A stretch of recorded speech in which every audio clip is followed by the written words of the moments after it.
और ये छोटे छोटे बच्चे बैठे हैं यहाँ पर, सेवादार के बच्चे हैं, इन पर रहमत हो रही है, ये सेवा कर रहे हैं। और ये इस लोग को भी और अगले लोग को भी ये अपने दोनों लोगों को संभाल रहे हैं। और इस परिवार को, जिस परिवार के बच्चे हैं उस परिवार को भी, और जहाँ जाएंगे उस परिवार को भी संभालेंगे। ऐसे ही एक ध्यान आया, एक बच्ची जानवान थी, शादी हो गई, एक परिवार में चली गई, तो उस परिवार में वो जो लड़के के साथ में गई थी वो लड़का नौकरी पर था, और वहाँ पर वो नौकरी करके अपने घर पे आता, ड्यूटी करके वो बच्ची जानवान थी, उससे शिक्षा उसे मिली, जैसे उसने पीछे संगत में गुरु की रहता जीती थी, वही उसी परिवार में उसने अपने अंदर उसने ढाल लिया, अपने कहने में उस परिवार को पूरे को ढाल लिया। और जैसे ही उसने वो परिवार डाला तो उस पर सदगुरु की रहमत होनी शुरू हुई। दिन पर दिन वहाँ पर महात्मा आशीर्वाद देने के लिए आते, चरण डालते और रहमतें बरस रही थी।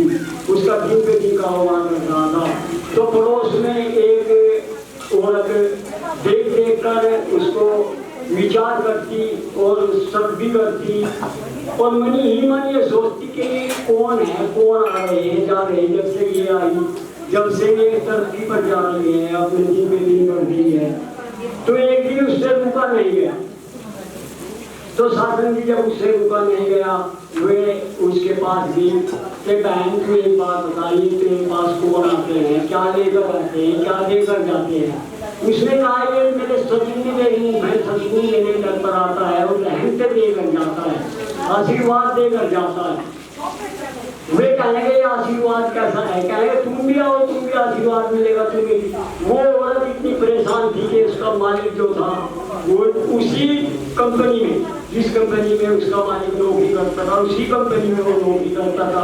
इतनी तनख्वाह उसकी थी, उतनी उसकी थी, लेकिन क्या फर्क था, वो दारू पीता था, दारू पीकर अपने घर में आ जाता था। और जो उसकी औरत थी वो किसी जगह की जाके जो वहाँ पर हुक्का भी पीते हैं, बीड़ी भी पीते हैं, तो वो क्या काम करती है, अपना उसको रोटी बनाई और उसको ड्यूटी पर भेज दिया, अपने आप चिलम भर के गुड़गुड़ी लेकर बैठ जाती। और आसपास के पड़ोस भी आते, उसके जो थाली थे उसके पास में आ जाते। और शासन में वो कहते हैं कि उसके जब घूट मारती, नाक पे कोई धुआं निकालती हो, मुँह पे कोई धुआं निकालती, अपनी मस्ती में रहती। तो जब वो शाम के टाइम दारू पीकर आता, वहाँ पे अपना आनंद से वो खाना बनाते, अपने दोनों बैठ जाते। और घरवाली कहती कि तुम मेरे लिए बीड़ी को ना लेकर आई, बीड़ी लेकर आती मेरे साथ में। ऐसे ही परिवार चलता रहा। तो उस दिन उसने उसे आगाह किया कि तुम यहाँ पर आओ और देखो। तो जैसे ही वो वहाँ पर गई, संगत में उसने सुना तो उसे कुछ महसूस हुआ, और महसूस होकर वो अगले दिन उसके साथ में जुड़ गई और चली, वो आज जाने लगी। तो एक संगत में गई, दो बन गई, फिर उसका मन ठीक गया, इसकी रहमत होनी शुरू हो गई। तो जैसे वो वहाँ पर गई, उसने कहा कि बहन अब मेरे साथ यही नहीं आ जाता, तो मैं आपके पास ही थोड़ा टाइम काट लिया करूँ। तो वहाँ पर रहती और इस गुरु की चर्चा किया करती, तो उसकी जो हुक्का बीड़ी थी वहाँ पर जाकर चर्चा करती, तो वो भी धीरे धीरे कम होने लगी। और जो पहले जानवान थी वो अपना कार्य निपटा कर कुछ अपने परिवार का काम करती, जैसे कढ़ाई बुनाई चल रही है वो भी करती। तो इसी उसने भी धीरे धीरे उसी के साथ में वही काम कर दिया, तो उसकी जो बीड़ी थी या हुक्का था वो कम हो गया। ऐसे ही फिर एक दिन सत्संग का टाइम था, उसने कहा तो अपने मालिक को एक बात कहना कि तुम सत्संग में चलो। तो जैसे ही उसने अपने मालिक को कहा कि कल इतवार है, कल को संगत में मेरे साथ चलना होगा, वो मालिक उसका मान गया। और जैसे ही संगत में वो गया, उस पर भी उसकी रहमत होनी शुरू हो गई। तो कुछ दिन बाद उसने वो दारू भी छोड़ के धीरे धीरे वो परिवार वहीं पर आ गया जहाँ पर उसकी सोच थी।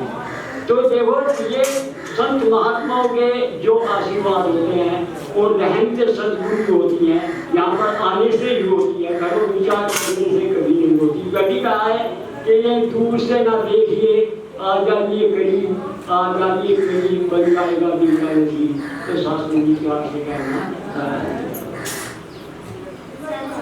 प्यार से कहना धन निरंकार जी, जैसे अरदास की गई थी मानव नरेश जी, ये आशीर्वाद प्राप्त कर रहे हैं। और इनके पश्चात बहन सुमन जी आशीर्वाद प्राप्त, प्यार से कहना जी।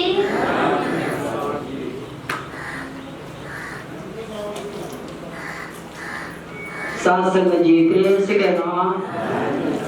सत्संग जी दास क्या बोल सकता है, सीखने के लिए आता है। सत्संग जी दास की तबीयत बहुत खराब चल रही थी परसों से। छाओ भी सत्संग फोन आया तो मास्टर जी का कह रहे थे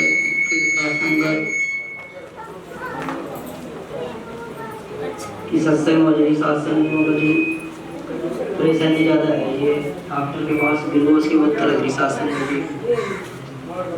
दास तो वहाँ बेहोशी होगा था सत्संग जी, जब सुनने लगे सत्संग जी बीबी एकदम घट गया सत्संग जी। फिर मास्टर जी के पास 15 बजे रसीद काट दी डिस्पेंसरी की सत्संग जी।